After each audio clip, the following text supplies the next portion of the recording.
अस्सलाम वालेकुम dear student. First year biology का chapter number 5 acellular life viruses वाला चैप्टर हम पढ़ रहे थे। इससे पहले हमने वायरस की हिस्ट्री देखी और वायरस के स्ट्रक्चर के बारे में बात की। आज के वीडियो लेक्चर में हम बात करेंगे क्लासिफिकेशन ऑफ वायरस की और पैरासाइटिक नेचर ऑफ वायरस की। तो वीडियो लेक्चर शुरू करते हैं आज का। नेक्स्ट जो हमारा टॉपिक आ रहा है वो है जी क्लासिफिकेशन ऑफ वायरसेस। वायरस की आपने क्लासिफिकेशन की हुई है टू बेसिस पे। पहली बेसिस है on the basis of host कि किस होस्ट को ये इन्फेक्ट करता है। दूसरी इसकी क्लासिफिकेशन है जीनोम के बेस पे। इन दोनों क्लासिफिकेशन से शॉर्ट बनते होते हैं और जो है एमसीक्यूज तो अनलिमिटेड बनते होते हैं। तो हमारे पास होस्ट की बेस पे वायरस की क्या क्या क्लासिफिकेशन है। सबसे पहला होस्ट होता है वायरस का जी बैक्टीरिया। कुछ वायरसेस ऐसे हैं जो बैक्टीरिया को इन्फेक्ट करते हैं, ऐसे वायरसेस को बोलते हैं बैक्टीरियोफेज वायरस। बैक्टीरियोफेज क्यों? क्योंकि ये जो फेज वायरस है ये बैक्टीरिया को इन्फेक्ट कर रहे हैं। इसके इसके जीनोम में हमारे पास डीएनए होता है, पॉलीहेड्रल हेड और फिर साथ में टेल भी होती है। सेकंड जो वायरसेस के लिए होस्ट है वो है प्लांट। ऐसे वायरसेस जो प्लांट को इन्फेक्ट करते हैं वो प्लांट वायरसेस कहलाते हैं। अब हमारे पास total 2000 different types of plant diseases अभी तक हमने डिस्कवर कर ली हैं जो कि वायरसेस की वजह से हो रही थी। कुछ मशहूर, अच्छा ये बात भी एमसीक्यू हो जाएगी कितनी डिजीज अब तक डिस्कवर हो गया, तो ये 2000। कुछ मशहूर प्लांट की डिजीजेज जैसा कि हमारे पास वायरसेस की वजह से हो रही थी, TMV tobacco mosaic virus. Previous video में हमने इसको डिस्कवर किया था, डिस्कस किया था। और हमारे पास सेकंड है जी पोटैटो येलो ड्वार्फ वायरस। अब ये पोटैटो प्लांट को हो रही होती है, ये भी वायरस का रहे हैं। थर्ड जो होस्ट है वायरस के लिए वो है एनिमल। अब अगर वायरस एनिमल को इन्फेक्ट कर रहे हैं तो वही एनिमल वायरसेस होंगे। जैसा कि कोरोना वायरस आ गया 2019 में, बड़ी तबाही मचाई है इसने। फिर पॉक्स वायरस है, पोलियो वायरस है, फ्लू वायरस है। ये सारे क्या कर रहे होते हैं, एनिमल को इन्फेक्ट कर रहे होते हैं, तो ये एनिमल वायरस है। सेकंड क्लासिफिकेशन है on the basis upon structure, किसका स्ट्रक्चर कैसे है। अब structure on the basis of capsid, किसका कैप्सिड का स्ट्रक्चर कैसे है। सबसे पहले हमारे पास आते हैं जी हेलिकल कैप्सिड। स्प्रिंग की तरह, हेलिक्स की तरह इनका स्ट्रक्चर है, जैसे टोबैको मोज़ेक वायरस। अब ये देखो, ये हेलिकल वायरस होता है, इनका स्ट्रक्चर हेलिक्स की तरह है। अब इसका कैप्सिड कैसे है, हेलिक्स की तरह, तो इसको हेलिकल वायरस बोलेंगे, टीएमवी। हमारे पास इन्वेलप्ड वायरस, इनके कैप्सिड के बाहर इन्वेलप होता है, जैसा कि इन्फ्लुएंजा वायरस हो गया। अब ये हमारे पास कैप्सिड था, उसके बाहर क्या है, इन्वेलप लगी हुई है। फोर्थ है हमारे पास कम्प्लेक्स कैप्सिड है, कि हमारे पास जैसे कि बैक्टीरियोफेज हो गया। बैक्टीरियोफेज का कैप्सिड कैसा है कि इसके हेड हमारे पास आइकोसेड्रल होते हैं, 20 फेजेज है, और टेल हमारे पास होलो सी होती है।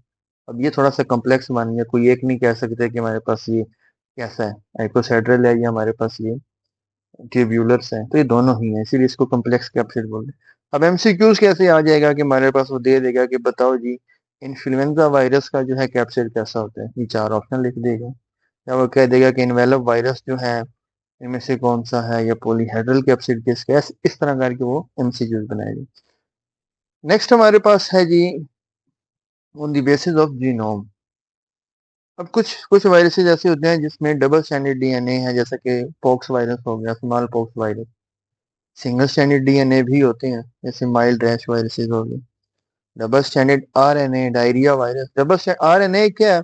अब डबल स्टैंडर्ड और सिंगल स्टैंडर्ड में पजल नहीं होना। आप सोच रहे होगी कि डीएनए डबल स्टैंडर्ड है और आरएनए तो सिंगल होते हैं, तो ये डबल स्टैंडर्ड आरएनए कैसे आ गया। असल में ये होता राइबोस राइबोस शुगर का ही बना हुआ होता है, लेकिन इसमें वो थायमिन की जगह यूरस सेल भी होता है। अब ये जो सिंगल स्टैंडर्ड आरएनए होता है ना, ये अपने अराउंड ये क्या कर लेते हैं, अपने साथ ही बॉन्डिंग बना लेते हैं। आपको लगता है कि ये डबल स्टैंडर्ड होगी, ये डबल स्टैंडर्ड आरएनए है। क्यों आरएनए क्यों बोल रहे हैं? क्योंकि राइबोस शुगर है और थायमिन भी नहीं है, सब सब जरा यहाँ पे यूरासिल यूरासिल यूरासिल। इनको क्या बोलते हैं, डबल स्टैंडर्ड आरएनए वायरस। तो ये डायरिया आ गया इसमें। सिंगल स्टैंडर्ड आरएनए में रूबेला वायरस आ गया, खसरे की जो बीमारी होती है। Single standard RNA template for mRNA. अब सिंगल स्टैंडर्ड आरएनए क्या है कि हमारे पास आरएनए था, इसी आरएनए से mRNA बन जाएगा, फिर उसकी प्रोटीन बन जाएगी, जैसा कि इन्फ्लुएंजा वायरस ये काम करता है। फिर सिंगल स्टैंडर्ड आरएनए है टेम्पलेट फॉर डीएनए। अब single standard RNA template for DNA का मतलब क्या है कि इस आरएनए से पहले डीएनए बनेगा, फिर डीएनए से एमआरएनए, एमआरएनए से फिर आगे प्रोटीन, सेंट्रल डोग्मा ऐसे चलेगा, जैसा कि एचआईवी चलाता है। ये हमारे पास क्लासिफिकेशन थी on the basis of genome, और 90 to 99% एमसीक्यूज अगर इनमें से आए तो इनसे पूछ रहे होते हैं कि हमारे पास बताओ जी डायरिया वायरस में जीनोम कैसा था, या इन्फ्लुएंजा वायरस का जीनोम कैसा था, तो इस तरीके से वो एमसीक्यूज बना रहे होते हैं। फिर parasitic nature of virus. Virus हमारे पास क्या है, इंट्रासेलुलर ऑब्लिगेट पैरासाइट है कि ये सेल के अंदर जाके ये होस्ट को इन्फेक्ट करते हैं। एक बात वायरसेस की जो बड़ी मशहूर है, viruses are highly specific to host, ये होस्ट के लिए, इनके लिए, हर वायरस के लिए स्पेसिफिक होस्ट होते हैं। जैसा कि हम पीछे भी बात कर गए थे, जो बैक्टीरियोफेज वायरस है ये सिर्फ बैक्टीरिया को ही इन्फेक्ट करेगा। TMV virus, tobacco mosaic virus, सिर्फ हमारे पास टोबैको प्लांट को करेगा। रेबीज वायरस मैमल्स को करते हैं, ना ये प्लांट को कर सकते हैं, इनफैक्ट ना वायरस बैक्टीरिया को कर सकते हैं, ये सिर्फ मैमल्स को करते हैं। तो ये हाईली स्पेसिफिक होते हैं। हाईली स्पेसिफिक के पीछे लॉजिक क्या है, क्योंकि ना हर वायरस अपने होस्ट के अंदर लैंडिंग के लिए रिसेप्टर सेल ढूंढता है, ठीक है, और वो उसको रिसेप्टर सेल उसको अपने होस्ट पे ही मिलते हैं। जैसा कि मैं बात करूं, कोरोना वायरस आया था, कोरोना वायरस के जो रिसेप्टर सेल थे, हमारे ये जो रेस्पिरेटरी सेल थे, लंग्स के सेल थे, ये सिर्फ इन्हीं पे लैंड कर सकता था, इन्हीं को इन्फेक्ट कर सकता।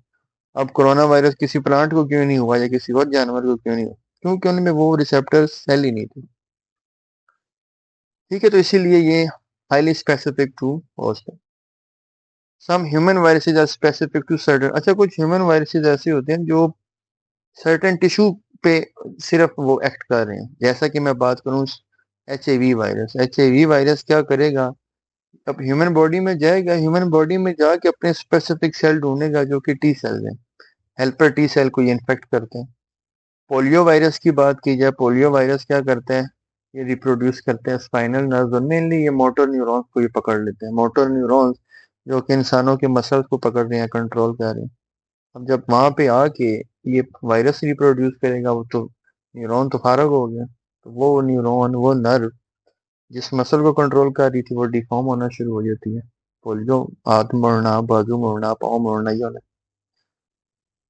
थर्ड पे है हेपेटाइटिस वायरस। हेप का लफ्ज यूज किया जाता है, हेप का लफ्ज लिवर के लिए यूज किया जाता है। जो हेपेटाइटिस वायरस होता है ये सिर्फ क्या करता है, लिवर के सेल्स को डैमेज करता है। अब बात हो रही है ना, वायरस हमारे पास सर्टेन टिश्यूज़ को डैमेज करते हैं, तो अब ये हेपेटाइटिस वायरस सिर्फ लिवर को ये डैमेज कर रहा होगा।